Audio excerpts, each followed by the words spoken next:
So as you guys can tell, I don't have PowerPoint, so I'm just going to read through my paper.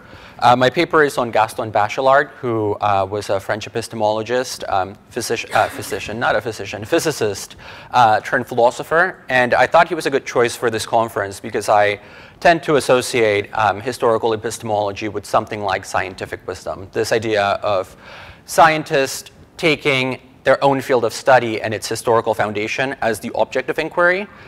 So we can talk about the wisdom aspect more in the Q&A, but it doesn't come out explicitly in the paper. The paper is about his theory of scientific change.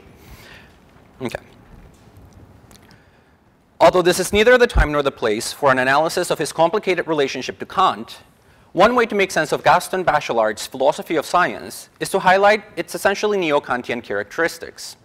In the vein of Kant's Critique of Pure Reason, published in 1781, Bachelard's aim, especially in his early and middle works, is to resuscitate the Kantian promise of giving foundations to science and its synthetic a priori judgments by establishing the latter's conditions of possibility.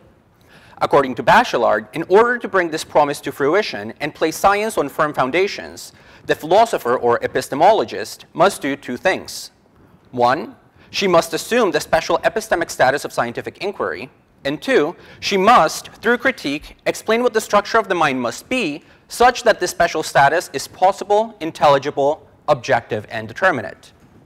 The philosopher must, in a few words, critique pure reason. Unlike Kant, however, Bachelard is faced with a particular task, that of giving foundations not to the old mechanical science composed of Euclidean geometry, Newtonian physics, Aristotelian logic, and Cartesian epistemology, but to what he calls, in a book by the same title, the new scientific spirit. The spirit informing the non-Euclidean geometry of Lobachevsky, the post-Newtonian physics of special relativity and quantum mechanics, the indeterminate logic of Febvre, and the anti-Cartesian epistemology of Korzybski. In texts such as The New Scientific Spirit, 1934, The Formation of the Scientific Mind, 1938, and The Philosophy of No, 1940, Bachelard explains that what makes this new scientific spirit, well, new, is that unlike the 17th and 18th century science that Kant sought to justify in the first critique, it, the new scientific spirit, is both historicist and dialectical. That is, the new science of the 20th century is a creature of time in the sense that it evolves and devolves with the movement of history.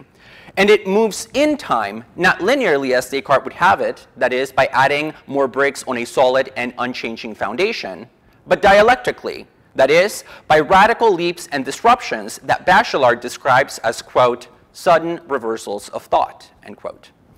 In Chapter 1 of The Philosophy of No, Bachelard elucidates the historical dialectical nature of contemporary science by arguing that it executes a dialectical movement, quote, between a priori and a posteriori, that is, between experimental values and rational values, end quote. As such, the new science, as Bachelard understands it, exceeds the empiricist interpretation of science that reduces science to a set of descriptive and observational a posteriori statements, and also the rationalist conception of science that collapses science into a set of atemporal a priori principles of pure reason. The new science, he states, is a dialectical zigzagging motion that moves between two poles in historical time. The pole of a priori principles, which condition a posteriori knowledge, and a posteriori knowledge, which in turn causes, quote, new a priori syntheses to be proposed, end quote. These poles and the dialectical tension that unites them in their difference, according to Bachelard, compel us to, quote, recognize the transmutation of epistemology that inaugurates the new scientific spirit. This dialectical historicity means that in order to give foundations to science, Bachelard must not only explain how science as such is possible, which was a Kantian question, but also how it is possible for science to dialectically reverse itself in time, and how it is possible for the theoretical and philosophical grounds of a discipline to be dislodged at a particular point in history in such a way that an entire reversal of thought takes place, which is a post-Kantian question. In other words, Bachelard must not only give us an epistemology in the Kantian tradition, but a historical epistemology with dialectical sensibilities. Needless to say, this is no easy task. For the sake of simplicity and in the interest of time, however, we will here bracket how Bachelard goes about generating this historical dialectical epistemology and how he catalogs the necessary conditions for the possibility of the synthetic a priori judgments of the new science. Elsewhere, I have argued that he accomplishes this tortuous task by recasting the three pillars of the Kantian architectonic, the faculties of intuition, understanding, and the imagination. But since here our primary interest will be on his theory of scientific change and not on his interpretation of the structural makeup of the human cognitive apparatus, let us leave his epistemology behind and focus on his views regarding scientific change, which hinge on his philosophy of history. Let us then ask the question, how do scientific changes and what Kuhn would call scientific revolutions come about according to Gaston Bachelard? Part 1, the law of three stages. According to Bachelard's philosophy of scientific history, scientific concepts such as the idea of mass, the concept of electricity, or the notion of the atom, for example, go through three different stages of ideal development: the concrete, the abstract concrete, and the purely abstract. These three are the stages in the formation of the scientific mind, and they suggest that under a Bachelardian framework, progress is in fact synonymous with abstraction. The more abstract our conception of a scientific theory, notion, or idea becomes, the more its essence, it's understood in purely formal and mathematical terms, that is, the more progressive it is. I'm not going to go into detail about the three stages, but in very simple terms, the concrete stage is the stage in which the primacy of experience is taken as the point of departure. For science, where concrete objects, so the things that we experience in every day, become the objects of scientific inquiry. And the second stage, the abstract concrete, is when scientists begin to abstract from the world of experience and create ideal objects, such as figured quantities. So here the rise of geometry in particular is important. And they place those objects in axiomatic systems. And then the last stage, which is the purely abstract, is the more difficult one, or what he calls the new scientific spirit. And that is when science not only abstracts from the world of experience so as to create ideal objects, but science actually creates objects through experimentation. And he talks about it in terms of the construction of the noumenon. So this is where his constructionist approach to scientific theory comes in. While Bachelard consistently refers to these three stages as concrete, concrete abstract, and abstract, his lexicon slides over time. In different areas of his corpus, he labels these same respectively as pre-scientific, scientific, and new scientific, and also empiricist, rationalist, and what he calls surrationalist, so a play on surrealism, which I think is very interesting. Of course, our interest here is on what these stages teach us about Bachelard's theory of scientific change and scientific revolutions. As a result, our focus will be on the transitions between these stages rather than on the stages themselves.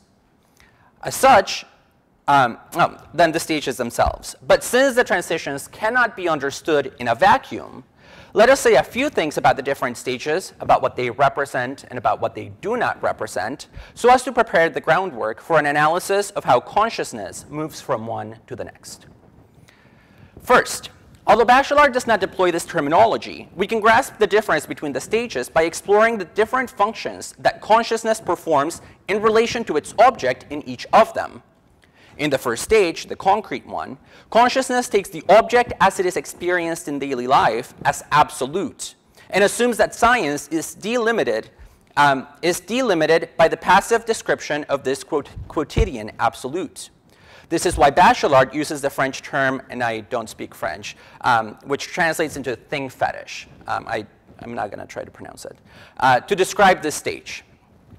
In the second stage, the object is partly idealized into ideal forms, and these are then axiomatized.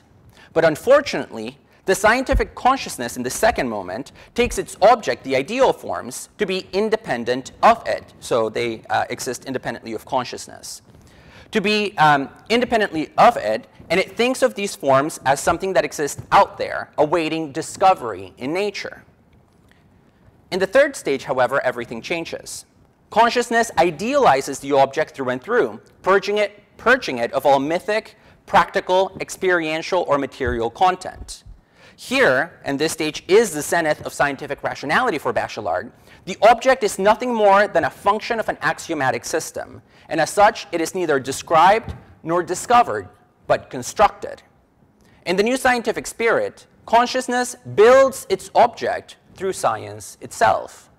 The object is an objective synthesis, or as he puts it in the new scientific spirit, in the new scientific stage, there are no longer objects, only effects of objectification. Second, Bachelard's understanding of these three stages is heavily influenced by German idealism. Echoing the idealist tradition, especially Hegel's strand of it, Bachelard stresses that these stages are not empirical, but ideal, meaning that they depict the ideal progress of particular scientific concepts and express different moments in their notional development in time. In his book, Psychoanalysis of Fire, for example, he explains that his stages do not track chronology. Rather, they track what he calls the notional and conceptual genesis of scientific ideas, end quote. The trajectory of what elsewhere in the philosophy of no, he describes as their notional spectrum. What ultimately distinguishes Bachelard from Hegel, however, and this is what also separates Bachelard from Boutroux, is that Bachelard explicitly rejects any spiritualist metaphysics in his understanding of science, as well as the possibility of absolute knowledge. For him, and this comes out in his first book, which is called Approximate Knowledge, or depending on how you translate it. For him, all knowledge is only approximate knowledge, which is why he sometimes is read in conjunction with the American pragmatists, such as Peirce and William James. Moreover, for Bachelard, the inner logic that he talks about in terms of what fuels scientific progress is not the logic of Geist, coming to know itself, knowing itself as the world, as in the Hegelian system. Rather, this logic is purely formal, in the sense that it is in the essence of formal knowledge to increasingly distance itself from experience and from natural language in the direction of experiment and the artificial languages of different strands of mathematics, or the language of mathematics. Third and finally, so this is my last comment about the stages. In spite of the fact that these three stages are ideal standpoints of consciousness on its road to science, they nevertheless map onto different historical periods without thereby symbolizing merely empirical descriptions of chronological time. The first stage of the concrete, according to Bachelard, depicts the historical period extending from antiquity to the Renaissance, which was the pre-scientific stage of ideal history. The second stage, the scientific one, is characteristic of modernity and the Enlightenment, while the last one, the stage of the new scientific spirit, is embodied by the scientific zeitgeist of the late 19th and early 20th century science. In the new scientific spirit, the book, Bachelard argues that the new scientific spirit, the third stage, was in particular born in 1905, the year Einstein, so to speak, constructed special relativity. That year, the scientific hero of Galileo and Newton, Homo faber, the one who reads the book of nature, was officially replaced by a new hero, what he calls Homo mathematicus, the hero of Einstein, Schrödinger, and Heisenberg, the one who actively writes the book of nature, the one that generates the noumenon with the aid of experimentation. Now, with the schema of the three stages in mind, we can now turn to our primary concern, which is the transition between these stages, which are the essence of Gaston Bachelard's theory of scientific change. And these transitions, I argue, hold the key to what I am calling Bachelard's post-Kantian, anti-Cartesian, yet non-Kuhnian theory of scientific change. Here we must be careful, however, to distinguish between the first transition in these stages, from the concrete to the concrete abstract, which is not a scientific revolution in the technical sense, but rather the very advent of science. So that's when science is introduced into culture. And the second stage, which is the transition from the concrete abstract to the purely abstract, which captures the essence of his historical scientific epistemology. And I'll focus, therefore, only on the latter one. Part 2. Transcendental Induction. In The New Scientific Spirit, Bachelard explains that scientific revolutions, such as the revolution leading from the system of Newton to the system of Einstein, are brought about by what he calls a transcendental induction. He writes, quote, "There is no empirical transition from the system of Newton to the system of Einstein. It is a transcendental induction," end quote. The key to his philosophy of scientific revolutions and scientific change, then, is to be found in this rather peculiar concept, which explains how such reversals of thought come about. The first thing we must notice about this term, transcendental induction, is its apparently oxymoronic nature. This concept, undoubtedly a playful inversion of Kant's famous transcendental deduction in the first critique, permutes the transcendental, which by definition is choose experience, and the inductive, which by definition takes experience as its point of departure. How then can, given these conflicting orientations in the terms, Bachelard speak of a transcendental induction as the foundation of science? How can an induction be transcendental? What does one induce from, and what does one induce to in this case? The answer, not surprisingly, lies in Bachelard's account of the three stages, which is why I began there. For Bachelard, by the time a particular idea achieves properly scientific status, it is no longer merely an empirical fact. It is an ideal form, a formal part of an axiomatic system. Hence, for Bachelard, the objects of science and the objects of experience are not translatable. Rather, the former are abstracted from the latter. The former are abstracted from the latter, but as a result of this abstraction, they acquire a new and formal existence devoid of empirical content. For example, the ideal objects of Newton, Galileo, and here we can also add Leibniz, are scientific precisely because they are ideal in nature and because the validity of the lawful relations one can establish through them are independent of the contingency of nature as we experience it from day to day. The objects of science are neither experiential facts nor natural objects, but purely axiomatic relations.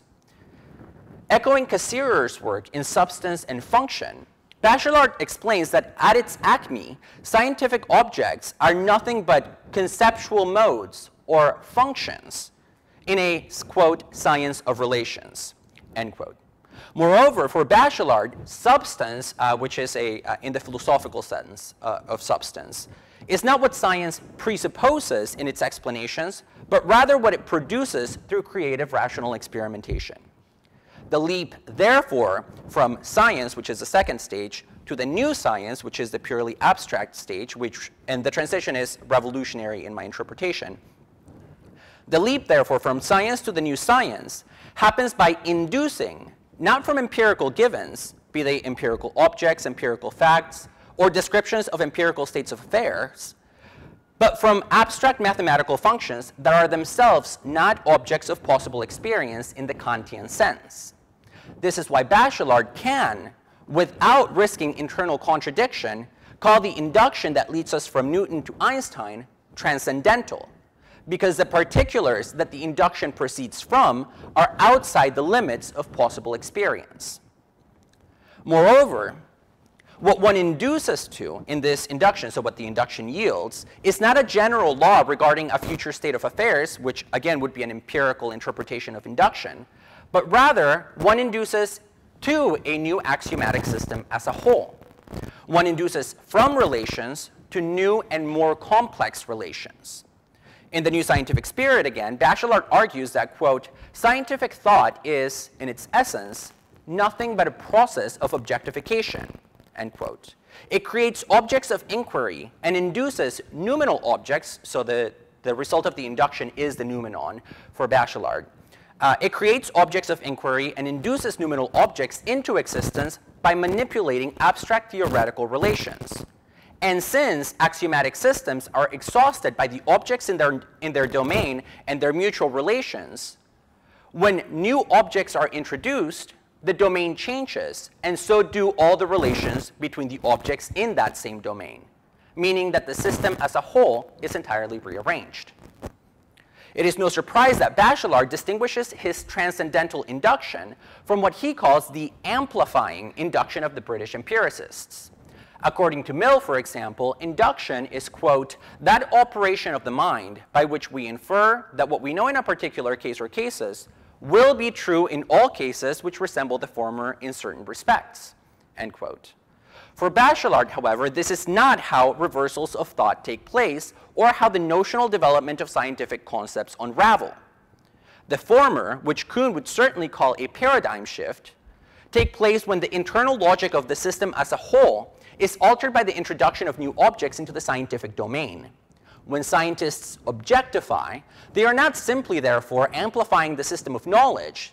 Rather, they are facilitating the transcendental restructuring of the system itself, which is what we mean when we speak of a scientific revolution. And this restructuring, we must specify, takes place at the level of the noumenon and cannot be understood in empirical terms, be they sociological or linguistic. This is a brief quote from Bachelard. Quote, we are dealing neither with words whose meanings change while the syntax of the language remains the same, nor with a free and changing syntax applied to the organization of unchanging ideas. Theoretical relations among notions modify the definition of those notions as much as changes in the definition of the notions alter their mutual relations, end quote. On to the last page and a half. In my reading, this theory of scientific change is radically non-Kuhnian insofar as it is neither psychosociological nor linguistic. Although at different points Bachelard uses the language of psychology and psychological advance to describe the shift from the second stage of science to the third stage of the new science, his theory is not psychologistic or sociological for the simple reason that it has very little to do with thinking subjects or scientific communities. For him, the system of relations changes at the level of, quote, theoretical relations among notions, end quote, and not at the level, once again, of the scientific community, as Kuhn would hold in the structure of scientific revolutions. As Mary and that's misspelled, Tiles points out in her essay, Technology, Science, and Inexact Knowledge, quote, although one can trace lines of intellectual influence from Bachelard to Kuhn, Bachelard is not a sociologist of knowledge, end quote. For Bachelard, the empirical question of both psychological and sociological readings of science miss the essence of science, which is its objective, formal, and non-empirical dimension, namely its transcendental foundation. Furthermore, by stating explicitly that what changes through the transcendental induction is not the syntax of the language, but the notions and their mutual relations, Bachelard is also moving away from linguistic structuralism in his reading of scientific change. What Kuhn would call the incommensurability of pre-revolutionary and post-revolutionary scientific paradigms, so the shift from one paradigm to the next, cannot, in Bachelard's view, be imputed to a problem of linguistic reference, as Philip Kitcher has suggested in his reading of Kuhn. It is not as if Newton and Einstein simply referred to different things when they used the concept of space or time or space-time. Rather, they are deploying different notions that derive their meaning not from linguistic referential relations, but from purely mathematical axiomatic relations. So the meaning comes not from language, but from the function they play in the larger system of formal objects that constitute the domain of the science. The shift, therefore, from Newton to Einstein is not suggestive of diachronic linguistic evolution, but it is symptomatic of the fact that a radical change has taken place at the deep structural level of knowledge, at the level of what Foucault, heavily influenced by Bachelard, later came to call the episteme, so the episteme of a particular historical period. In conclusion, we can say that for Bachelard, scientific revolutions can be imputed to transcendental inductions. And transcendental inductions, in turn, can be defined as reorganizations in the objective relations that make up the field of knowledge at a particular historical period. In the last chapter of the New Scientific Spirit, entitled Non-Cartesian Epistemology, Bachelard uses the following metaphor to explain how this notion takes place.